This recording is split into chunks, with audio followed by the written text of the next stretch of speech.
Están ustedes conectados en este momento feliz a la serie profética Jesús revela su plan de amor en las profecías de Daniel y Apocalipsis. A nombre de nuestro ingeniero de sistema, Ronald Alberto Fuentes, y este servidor, Miguel Ángel Fuentes, les damos una cariñosa bienvenida a esta serie hoy con el capítulo 13, la novena parte de Entendiendo la estatua de Nabucodonosor. Ha sido un poquito largo, ¿no? Pero bien vale la pena. Hemos visto entonces nosotros ya una buena parte de estatua, pero antes de seguir adelante, pidamos la bendición de nuestro Dios. Acompáñenos en donde esté, en una actitud de reverencia. Nuestro Padre, hoy, como todos los días, te damos las gracias por tus bendiciones maravillosas. Y ahora, gracias porque podemos dedicar estos minutos al estudio de las profecías, el cumplimiento de tu palabra. Espíritu Santo, en donde estemos cada uno de nosotros, te rogamos tu asistencia y tu presencia, lo cual rogamos en el nombre amado de Cristo Jesús. Amén. Amén.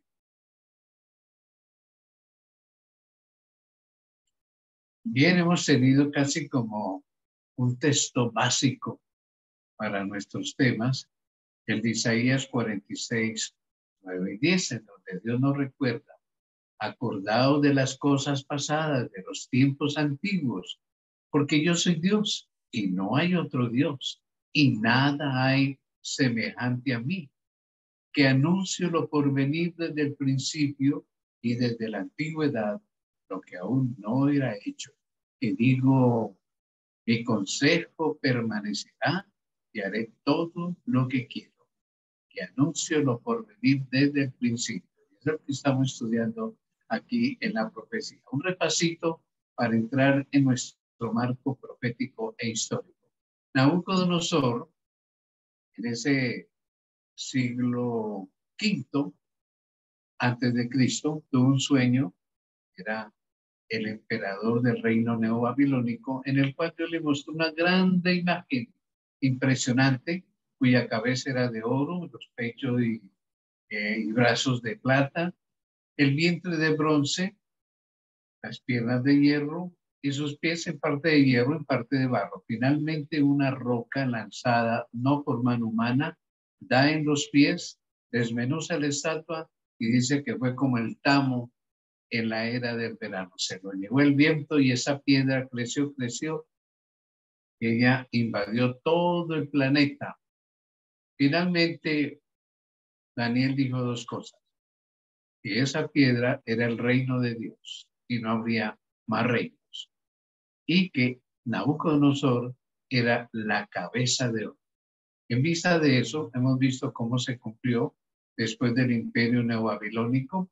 Sucedió un reino medo-persa, un tercer reino de bronce, Grecia, y un cuarto reino, el más largo de todos, fuerte, terrible, cruel, el reino o el imperio de Roma. Hemos estado estudiando últimamente cómo se dividió en 10 pequeños reinos y con una tremenda profecía, ¿no? Veamos enseguida. Esa profecía vamos a recordarla y dice: y lo que viste de los pies y los dedos, en parte de barro cocido de alfarero y en parte de hierro, será un reino dividido. Un reino dividido.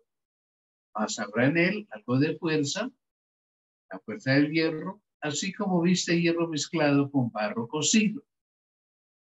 Y por ser los dedos de los pies en parte de hierro y en parte de barro cocido, el reino será en parte fuerte y en parte frágil. Así como viste el hierro mezclado con barro, se mezclarán por medio de alianzas humanas, pero no se unirán el uno con el otro, como el hierro no se mezcla con el barro. En el capítulo anterior, nosotros estuvimos ya viendo una buena parte de esta profecía de que no se unirán el uno con el otro. Y entonces llegamos a lindas conclusiones, ¿no? Al recorrer, mis queridos hermanos y amigos, las páginas de la historia, nos hallamos con diversos intentos de formar un Estado que reconstruyera en extensión, por lo menos, y poder el antiguo imperio de los Césares. Hubo muchos sueños de grandeza y se formularon muchos proyectos para imponer una sola autoridad sobre las naciones que resultaron de la antigua Roma. Pero vamos a verlo en pantalla. Todos ellos se desvanecieron ante las tres palabras bíblicas. No se pegarán, no se unirán. Veamos algunos hechos. Todos recordamos, como hemos estudiado en los dos capítulos anteriores, que en el año 395 muere el emperador Teodosio I, dejando dividido el imperio en dos. Grave. El imperio occidental, manejado por su hijo Honorio, y el imperio oriental por su hijo Arcadio. Emperadores ineptos, sin experiencia, débiles, y con esto el desplome del imperio romano fue inminente. En el imperio oriental veamos, cuya capital fue Constantinopla, llamada así en memoria y honor a Constantino el Grande, Constantinopla. Veamos algunos datos al respecto de esta ciudad. Su fecha de prácticamente de fundación, porque se la eleva ya como capital del Imperio Oriental, 395, y ella va a permanecer como capital de ese sector hasta el año 1453, cuando es tomada por los turcos. Esta capital entonces está ubicada en el Mediterráneo Oriental, ya bastante cerca del Asia Menor. Su idioma que se utilizó, el latín, por ser parte del Imperio Romano, y el griego, porque era ya un idioma establecido por Alejandro el Grande. La religión que imperó la Iglesia Católica Apostólica, pero no romana, ortodoxa. Ahí nace la Iglesia Romana Ortodoxa. Digo, católica ortodoxa, ya no romana, que va a tener como una sede principal más tarde Rusia, hasta el día de hoy. El gobierno fue la autocracia. Así que, aunque hubo emperadores, siempre fueron nombrados casi por sí mismo, por herencia, etc. A este también se le llamó el Imperio Bizantino. ¿Por qué? Porque donde fue la ciudad de Bizancio, ahí se establece la ciudad de Constantinopla. Entonces, el Imperio Bizantino se consideró a sí mismo el auténtico continuador del Imperio Romano, el cual cayó, el Imperio Romano, en el 476. O sea, 119 años después de que se dividió el imperio, que Teodosio le hizo un gran mal a Roma, dejándole a sus dos hijos esas divisiones. Miremos que durante la mayor parte de su historia, el imperio bizantino ocupó la península de los Balcanes y Anatolia, aunque tuvo distintas extensiones a medida que se conquistaban o se perdían territorios. Noten ustedes acá en este mapa, la parte amarilla es el Imperio Oriental, que tiene como sede Constantinopla. Y la parte verde es el Imperio Occidental con su capital, Roma. Ahí en un puntito rojito están determinadas las capitales, tanto de Constantinopla como de Roma. Ese era el Imperio Romano. Nótese que al norte del África estaba dominado en buena parte por el Imperio Occidental, capital Roma, y otra parte, en la mano derecha, por el Imperio Oriental. Ya la parte de Palestina, el norte ahí del África, que es Egipto. Así que en esa forma estuvo dividido. Sin embargo, veamos que alcanzó su máxima superficie, hablando lógicamente del Imperio Oriental. Alcanzó su máxima superficie durante el reinado del emperador Justiniano I, que eso fue del 527 al 565. Y él logró recuperar una buena parte de los territorios del Imperio Romano de Occidente. Se lo fue arrebatando. Miren ese color naranja oscuro, donde se ve que le arrebata algunos pedazos al Imperio de Occidente. Y lógico, la aspiración de Justiniano I era unir otra vez los dos imperios en uno solo. Entonces, el Imperio Bizantino, o sea, el oriental, era un estado teocrático. Teos, Dios, Kratos, gobierno. Gobierno de Dios. ¿En qué sentido? A partir del reinado de Justiniano I, se inicia lo que llamaron el cesaropapismo. El cesaropapismo, es decir, el emperador tenía el poder político del César y religioso también, porque él era el papa. Por lo tanto, el emperador era un representante de Dios en la tierra. ¿Cómo les parece? Como se puede ver en el mapa, pues Justiniano trató de conquistar lo que fue el Imperio Occidental y dominar todo lo que fue el Imperio Romano, pero no pudo con los visigodos de España, ni con los francos de Francia, y menos con los alamanes de Alemania, y menos con las Islas Británicas. Así que este hombre, por la profecía, la trató de disuadir, la desafió, pero la profecía había dicho, no se unirán. Esto pues hablando desde el Imperio Oriental. Veamos entonces lo que sucede por el lado oriental, cuya capital es Roma. Recordemos que Odoacro, rey de los Hérulos, derrocó al último emperador de Roma, Rómulo Augustulo, en el año 476, exactamente el 4 de septiembre. Este hecho marca el fin del Imperio Romano. Desaparece el Imperio Occidental, mientras que el Imperio Oriental, que ya vimos, el Imperio Bizantino, sobrevive hasta la caída de Constantinopla en 1453, ya mencioné, tomada por los turcos.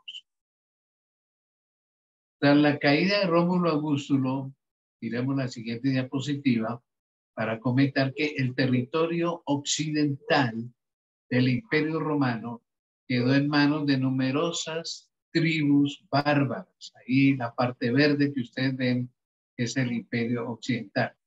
Eso fue disputadas por una, por otra. Entraba una tribu bárbara, dominaba, entraba otra y tomaba el dominio.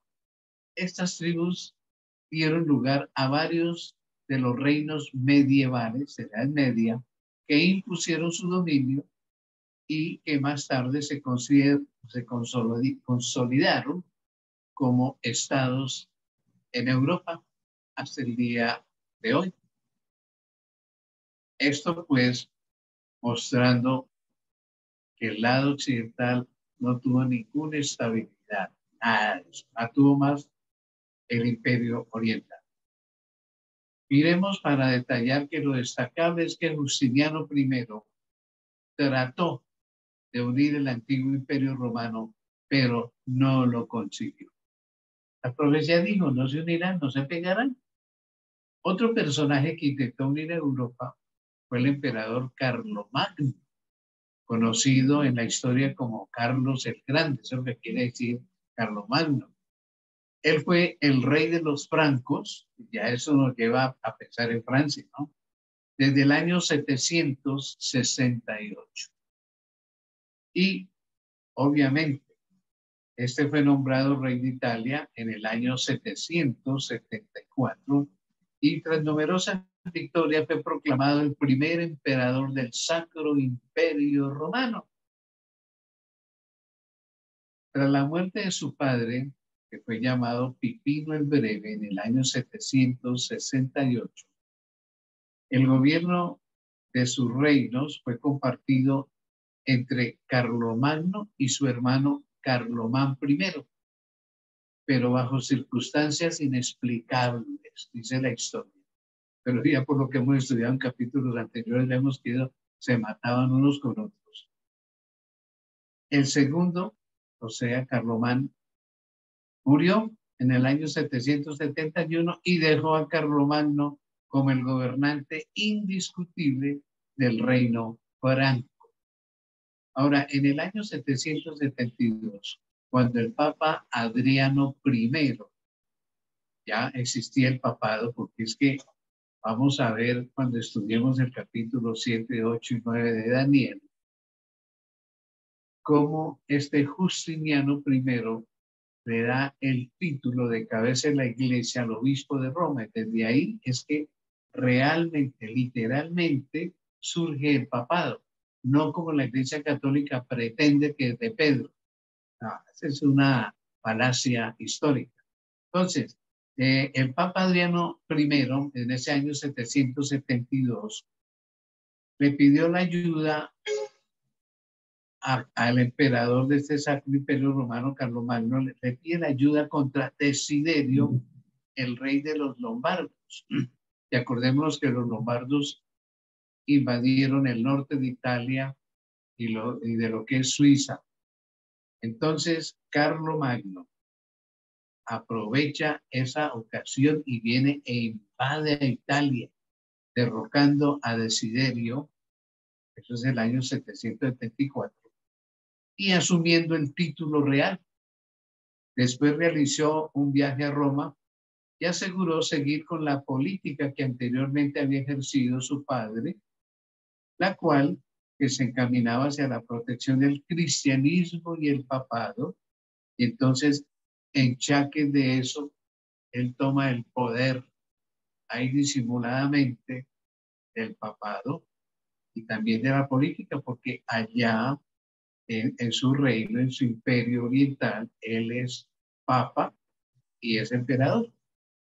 Entonces, en el siguiente cuadro, en el año 772, Carlomagno luchó contra las incursiones de los sajones en su territorio y movido por el éxito que tuvo en Italia, que ya lo mencionamos, realizó en el año 775 una campaña para conquistar y cristianizar a los sajones. Ese fue su achaque.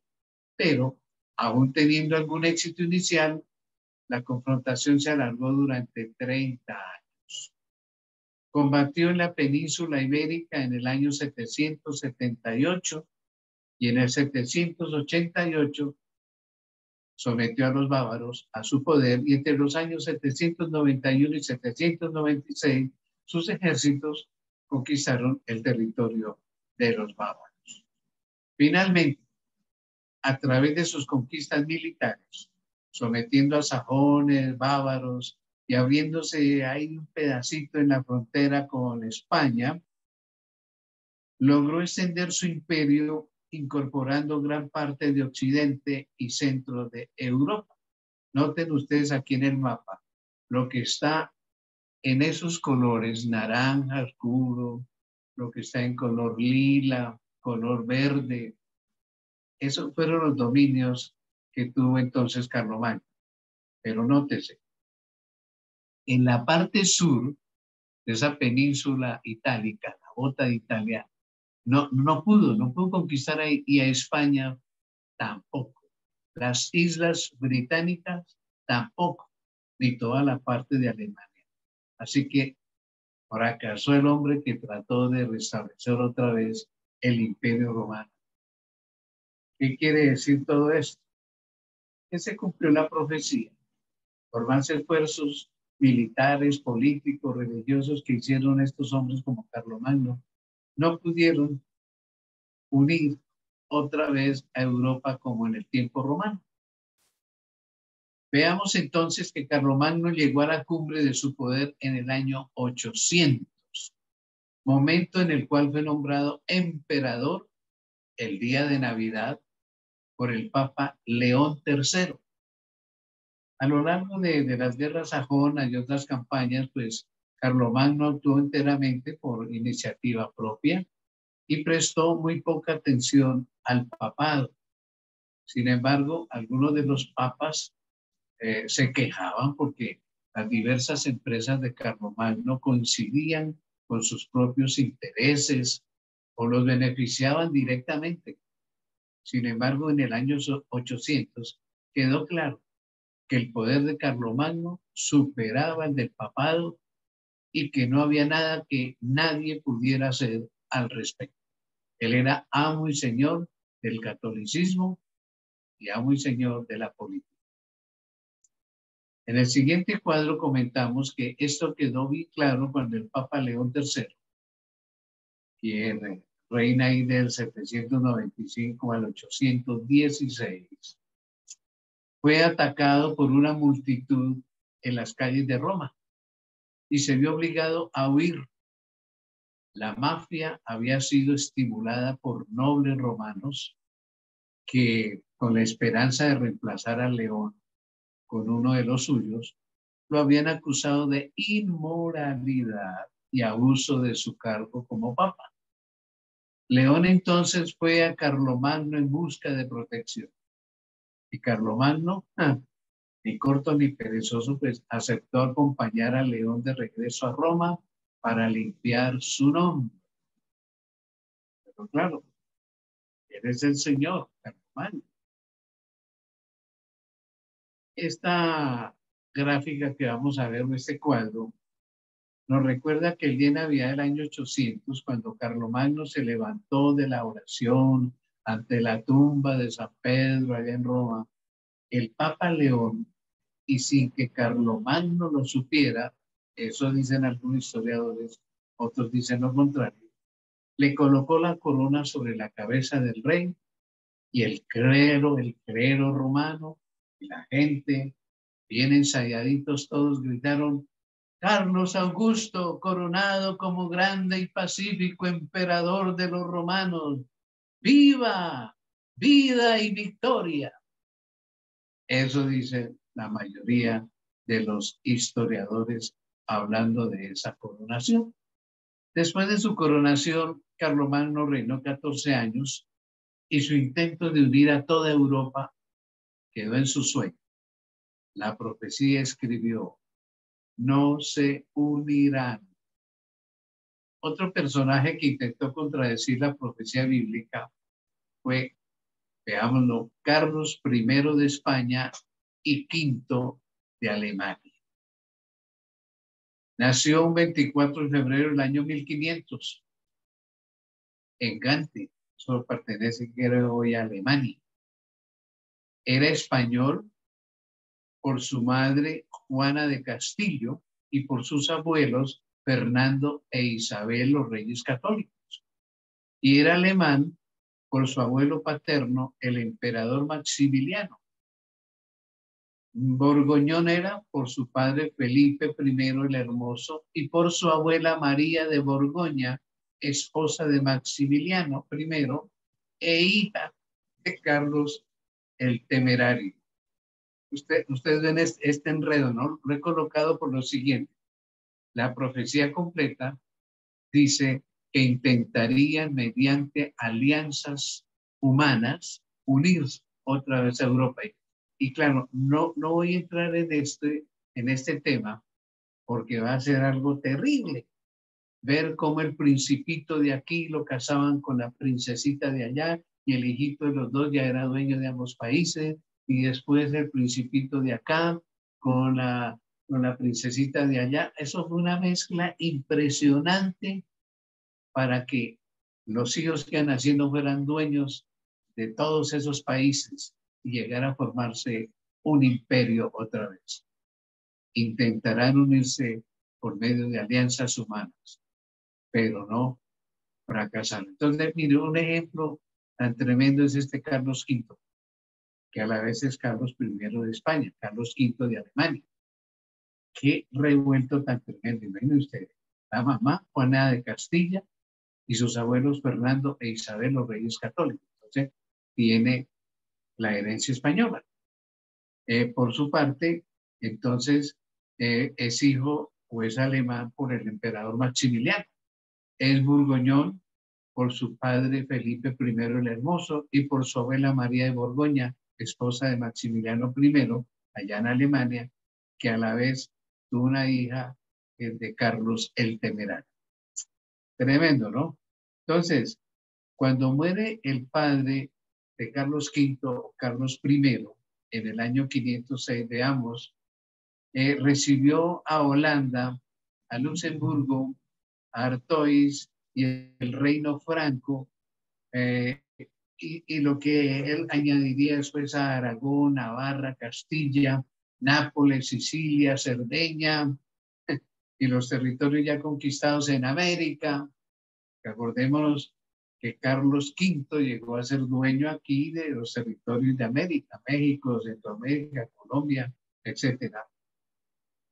Entonces, heredó a la muerte de su abuelo materno Fernando el Católico en 1516 todo esto de América también. Además, en 1519, por parte de su abuelo paterno Maximiliano I, pues obtuvo los territorios austriacos de Habsburgo y fue elegido emperador de Alemania. Noten en colores, en este mapa, lo que está en colores fue todo el dominio de Carlos V. Trató de adueñarse de toda la península ibérica, pero no pudo con los portugueses, con Portugal. En blanco quedó Francia, una buena parte de Francia. En blanco quedó una parte de la península itálica, las islas británicas. Entonces, realmente en su intento de hacer otra vez el imperio, fracasó este hombre. Tuvo buena parte de España, casi todas, sí, todas, pero allá Portugal fue un tropiezo para él. Tremendo, ¿no? Así, Carlos fue rey de España del 516 al 556, emperador de Alemania del 519 al 556. Pero no pudo hacer de toda Europa un solo bloque. En la primera etapa de su reinado, trató de hacer realidad el inicio de un imperio universal cristiano. Echaque de eso, ¿no? Después de años de batallas aquí y allá, finalmente no pudo conquistar a Francia central y occidental, no pudo con Portugal, no pudo con España oriental y parte del norte de Italia, como ya lo vimos aquí en el mapa. Y aunque llegó a decirse que en sus dominios no se ponía el sol por tener conquistas en América, no pudo hacer de Europa un imperio, pues la profecía de Daniel 2 había destacado, escribamos en pantalla, será un reino dividido, no se unirán como el hierro no se pega por el barro. En nuestro próximo capítulo, pongamos la siguiente lámina para decirlo, veremos cómo hombres como Napoleón Bonaparte, como el Kaiser Guillermo de Alemania y como Adolfo Hitler intentaron contradecir la profecía bíblica y fracasaron. ¿Por qué? Que la palabra de Dios es verdadera, es genuina, es auténtica. Es la palabra de Dios y por eso es auténtica, fidedigna, no falla. Aunque hombres poderosos de este planeta hayan intentado contradecir la palabra de Dios. Esta noche, al terminar nuestro capítulo, yo como siempre supongo qué mensaje tiene Jesús para nosotros al final de nuestra reflexión. Jesús nos dice esta noche, confía en mi palabra. Es mi legado para ti, para que conozcas mi amor y mis planes para contigo. Pronto todo acabará y deseo tenerte a mi lado por la eternidad. ¿Deseas vivir conmigo por siempre? ¿Deseas vivir conmigo por siempre? Es el llamado de Jesús esta noche. Su palabra fidedigna, no tiene falla. Sus promesas tampoco. Deseamos vivir con Cristo Jesús para siempre. Este servidor es el primero. Seguramente ustedes también.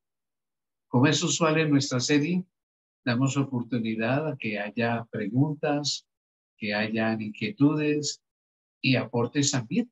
Que puede aportar alguna cosa. Puede abrir su micrófono y entonces veremos nosotros, oiremos sus preguntas, sus inquietudes y sus aportes. Y claro, respecto al capítulo de esta noche, por supuesto. ¿Alguna pregunta, alguna inquietud o algún aporte?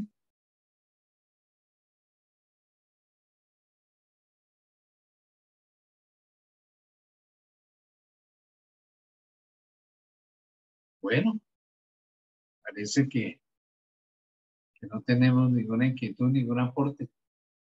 ¿Alguien quiere decir cómo le han parecido estos temas?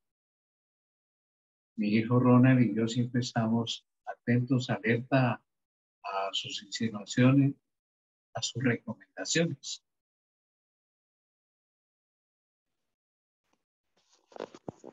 Pastor, muchas gracias por esa información.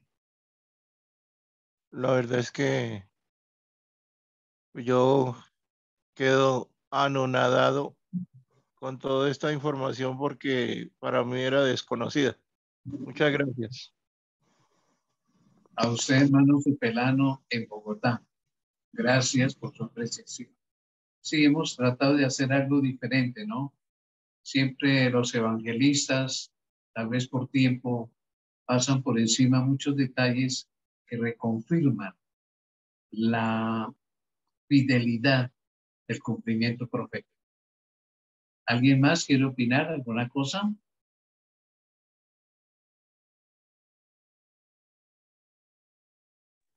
Pastor, Bueno, completo el sí. informe. Muchas gracias. Muchas A gracias. usted, hermana Henry, a usted, muchas gracias por acompañarnos esta noche y por su opinión. ¿Alguna persona más? Bueno, entonces vamos a disponernos a dar gracias a Dios porque pudimos sacar estos minutitos. Ustedes notan que es más corto ahora el tiempo porque nuestra plataforma no nos permite alargarnos más. Acompáñenos en oración. Nuestro Padre y Espíritu Santo, gracias por haber tenido esta reflexión. Graba en nuestro corazón por lo menos de que tu palabra y las profecías son infalibles, que tú tienes un plan para el mundo y para nuestras vidas individualmente. Muchas gracias. Danos un resto de semana muy bendecido y muy feliz. Lo pedimos en el nombre amado de Jesús. Amén. Amén. Permítanme saludarles a nombre de mi hijo, quien siempre maneja esta plataforma, hermana Hedwig